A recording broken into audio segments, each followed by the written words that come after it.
Kita lihat nih, kulik-kulik dulu. Kalau untuk si bayi-bayi yang paling sering atau terjadi kegawatan adalah pada saat bayi baru lahir, di mana ibu-ibunya yang masih muda belum pada tahu tentang rawat bayi, apalagi Gen Z ya. Gen Z ini. Gen Z itu temennya dikit, tapinya pinter untuk segala digital. Jadi mainannya AI sama medsos. Yang dia tanya influencer tapi nggak bisa jawab. Jadi mama itu sebenarnya bila dia keluar semua it's okay. Apalagi posisi sudah miring, maka dia akan keluar ke samping.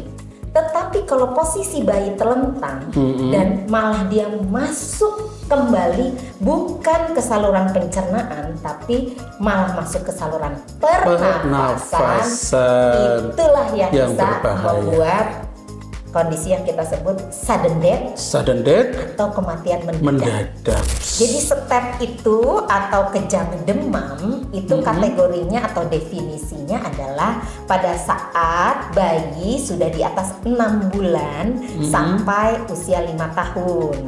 Berarti bukan bayi lagi ya. Nah, disebabkan karena suhu tubuhnya si anak tersebut sudah lebih 38 derajat Celcius. Jadi para ibu minta tolong bahwa di rumah wajib punya termometer bila memiliki balita.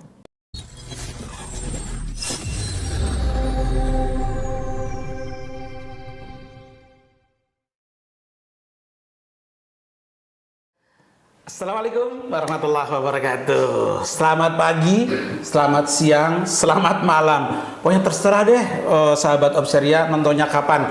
Hari ini, kali ini nih, wah kedatangan tamu yang cukup hot nih di acara Obseria, obrolan seru dan ceria.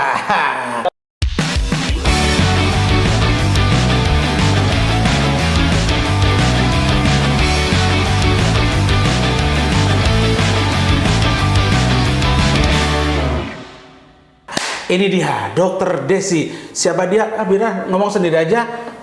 Oke, perkenalkan. Assalamualaikum warahmatullahi wabarakatuh. Saya Dokter Desi Yulianti, spesialis anak. Yang tentunya temannya Dokter Igun. Kita akan ngobrol bareng dalam seputar kegawatan darurat pediatri. Oke, Dokter Desi, terima kasih banget loh ya udah mau hadir di sini ya di acara podcast Obseria, obrolan seru dan ceria. Tentunya nanti kita ngobrolnya harus yang seru ini. Pasti. Seputar kegawat daruratan pediatri. Mulai. Apa sih sebenarnya nih kalau kita bicara tentang kegawat daruratan pediatrik sebenarnya nih? Iya.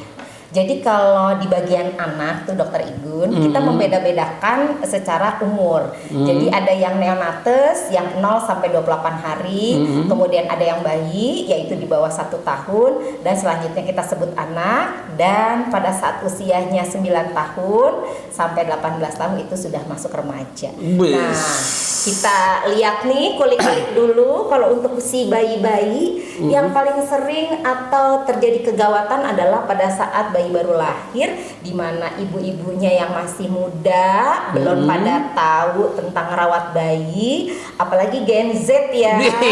Gen Z ini. Gen Z itu temennya dikit, tapinya pinter untuk segala digital.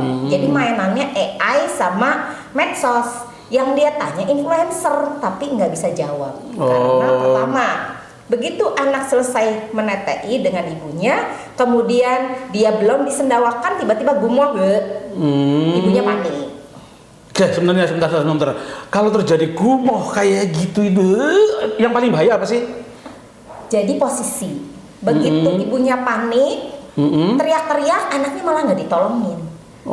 Tindakan yang paling gampang adalah kita memposisikan menyamping. Nah, menyamping bayinya, dan posisi kepala harus ditinggikan, boleh di. Waduh, sayang nih nggak ada itu ya boneka ya. Sebenarnya, padahal ibu-ibu itu harus penuh dengan rasa ketenangan dan tidak boleh panik.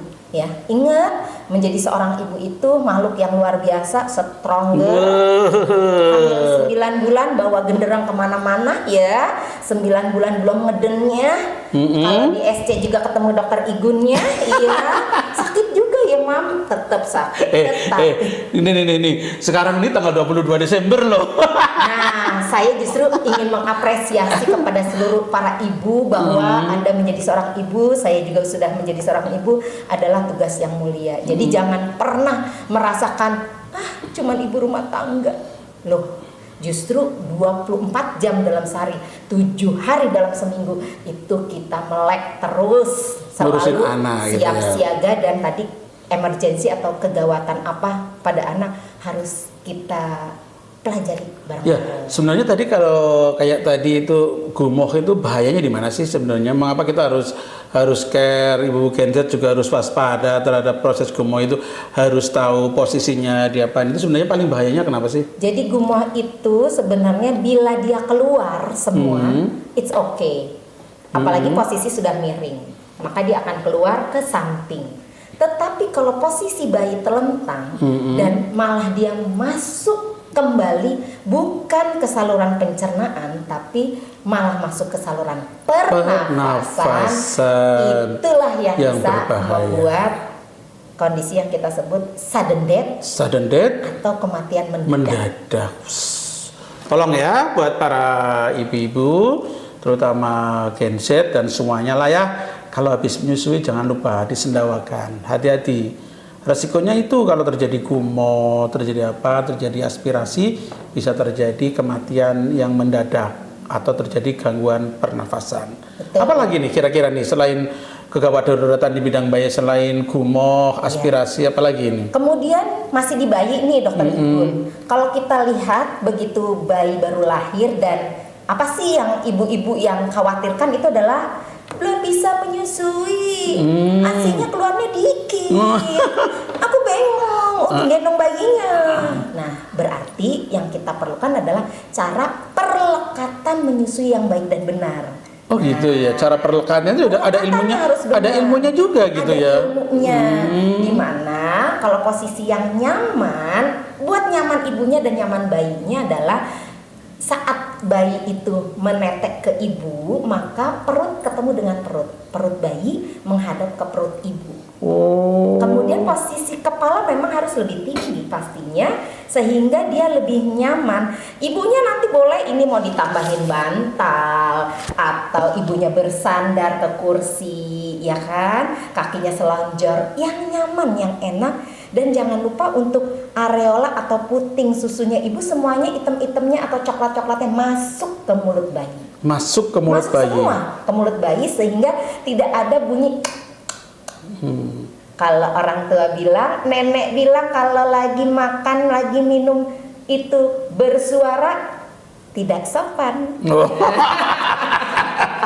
Begitu. Jadi prinsipnya itu puting susu kenyot semua ya. Ya semua masuk. Kepalanya semua. Lebih tinggi. Kepala posisi lebih tinggi. Dan sedikit tubuh perut ketemu perut gitu ya. Posisi menyamping dan anak nyaman serta bayi nyaman dan ibunya juga nyaman.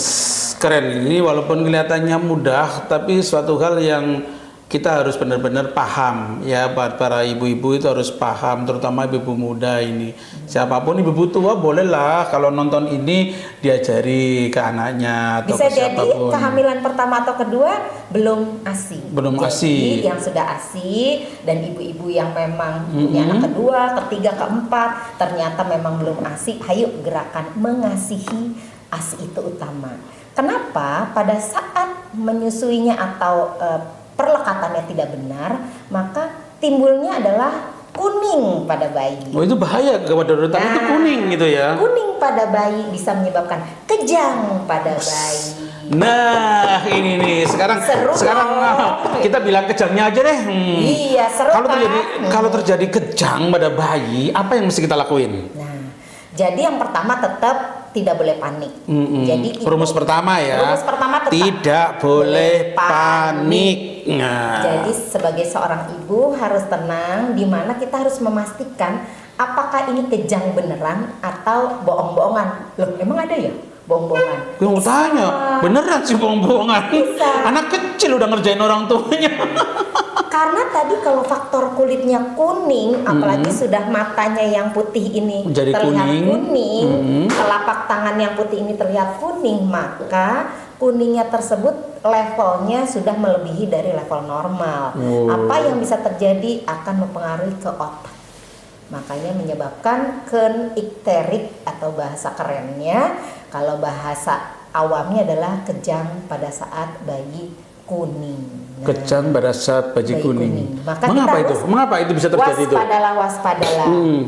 Faktor tadi perlekatan menyusuinya belum benar, kemudian memang ibunya asupan makannya kurang, sehingga apa yang mau jadi produksi ASI kalau ibunya makan dan minumnya kurang. Jadi para ibu mengasihi itu penting, maka kasihilah diri sendiri dengan makanan yang bernutrisi tinggi. Makan bergizi dong, makan bergizi gitu.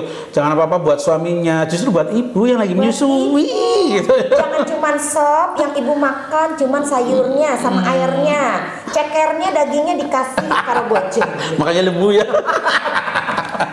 Gitu Dok, ya Bu. ada lagi nih dok yang di masyarakat sering terjadi ya, orang bilang step itu dok. Step itu. Iya. Sebenarnya apa sih itu kejang pada saat panas terus kejang gitu? Jadi step itu atau kejang demam itu kategorinya atau definisinya adalah pada saat bayi sudah di atas 6 bulan sampai usia 5 tahun. Berarti bukan bayi lagi ya. Nah, disebabkan karena suhu tubuhnya si anak tersebut sudah lebih 38 derajat Celcius. Jadi para ibu minta tolong bahwa di rumah wajib punya termometer bila memiliki balita. Di atas 38. Bila di atas 37,5 sebenarnya sudah kita sebut demam. Oh gitu, jadi harus waspada ya. Jadi memang harus diukur. Harus diukur gitu. Termometer. Sedikit hangat, ukur. Bukan pakai capek deh. Ya. Ini dokter infantil banget memang ya. Cocok nih jadi dokter anak-anak ini. Jadi pakainya termometer ya Bunda, Ibu, Mama. Mahal nggak sih termometer? Cari yang murah saja, Yang murah saja. digital, yang taruh di kelek gitu ya. Kalau termorgan ya tuh yang harus ditembak-tembak dan mahal, ya udah. Kalau yang punya boleh. Nah, kalau yang pengen cari yang murah dan beli online juga ada. Pertanyaannya nih, kalau suhunya sudah tadi di atas 37, berapa tadi? 5,5, apa yang mesti dilakuin? Bunda harus tahu bahwa kalau anak demam maka jangan dikasih jaket, tambah selimut, tambah lagi apa sarung tangan, itu melekap, maka panasnya tambah tinggi. Maka harus kita buka bajunya dalam arti supaya yang mengekat atau yang bikin dia ketat dan bikin dia ngap itu bisa terbuka. Jadi bajunya lengan pendek saja. Kemudian kita pastikan bahwa sudah persiapan punya paracetamol sirup di rumah. Paracetamol sirup ya. Gampangnya adalah 1 sendok takar itu untuk anak 12 kilo. Berarti kalau anak kita 6 kilo ya setengahnya. Kalau anak kita berat badannya 18 kilo ya berarti 1,5 sendok takar. Nah kalau ada pertanyaan gini, ini dokter gimana sih? Udah lagi panas-panas menggigil suruh buka bajunya tambah kedinginan dong. Itu sebenarnya apa sih itu? Ya. Jadi pada saat demam menggigil harus kita pastikan ternyata setelah diukur dengan termometer suhunya bisa di atas 40 tuh dokter Igun. Oh gitu ya. Itu yang kita sebut hipertermia. Hipertermi. Jauh lebih berbahaya lagi. Jauh lebih berbahaya karena apa? Di mana dia hipertermi atau hiperpireksia menyebabkan anak sangat rawan atau mudah sekali terkena tadi yang sebut step atau kejang demam. Nah sekarang langsung aja nih karena waktu kita pendek. Kalau sampai terjadi kejang, apa nih yang dilakuin? Ya, yang pertama bahwa dipastikan anak tersebut harus kita taruh di tempat yang aman, bukan yang dekat barang-barang yang mudah pecah, apalagi saking ibunya panik dekat panci atau teko yang panas. Air panas hati-hati itu ya. Kemudian yang kedua harus ibu pastikan bahwa anak ini sudah dibuka tadi yang ketat-ketat. Tadi saya sudah bilang kalau memang gitu ya. ada jaketnya maka jaketnya dibuka, kemudian kancing bajunya dilepas dulu, kemudian kalau ada pampers-pampersnya dibuka ikatannya supaya apa? Supaya tidak ada yang mengikat erat sehingga pernafasannya lancar. Kemudian miringkan posisi tubuhnya anak supaya apa? Jalan nafas terbuka. Ini kalau dokter Igun lebih fasih lagi ya kalau untuk menangani pasien-pasien yang pingsan maupun yang perlu penanganan segera. Nah, setelah itu kita pastikan juga bahwa di rumah punya persediaan obat untuk anti kejang. Nah, bila tidak punya, maka pastikan dulu bahwa kalau tadi kan mau tahu ya, yang namanya kejang beneran atau tidak. Tangan bisa kita tekuk.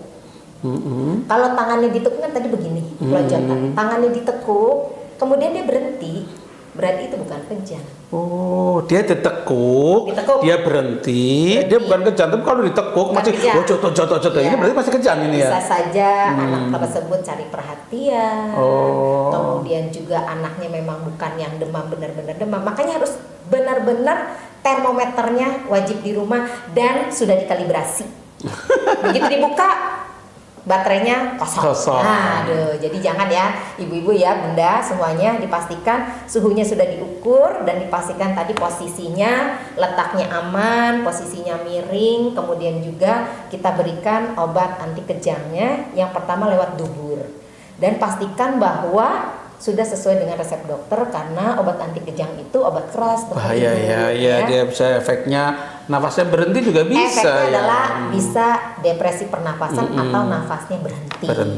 Jadi kalau ibu masih panik juga tetap harus teriak minta tolong, minimal ibu sudah mengamankan anak dan minta tolong bantuan untuk segera ke fasilitas kesehatan terdekat. Begitu ya bunda semuanya. Oke, buat sahabat ceria semuanya, sekali lagi ini, kalau kejang jangan panik, itu rumus pertama ya. Atasi seperti tadi, longgarkan tempat yang aman ya, sedikit miringkan agar nafasnya bagus. Tapi yang jelas sebelum kejadian usahakan kita itu punya termometer ya. Dan paracetamol sirup. Paracetamol di rumah usahakan punya standby ya, punya. Jadi begitu panas kasih paracetamol seperti tadi. Oke, Dokter Desi, sebenarnya kalau kita bicara tentang kegawat daruratan banyak banget ya. Tapi aku janji nih, kapan-kapan bisa kesini lagi dong. Siap dong. Iya. Oke lah, baca ceria ini dengan Dokter Desi ya. Beliau ada dokter spesialis anak, kemudian beliau dokter dari RSU Banyumas, berkenan hadir di sini dan mudah-mudahan ini ada manfaatnya. Dan tentunya ini semua buat kita semua, sahabat Obseria, obrolan seru dan ceria. Oke.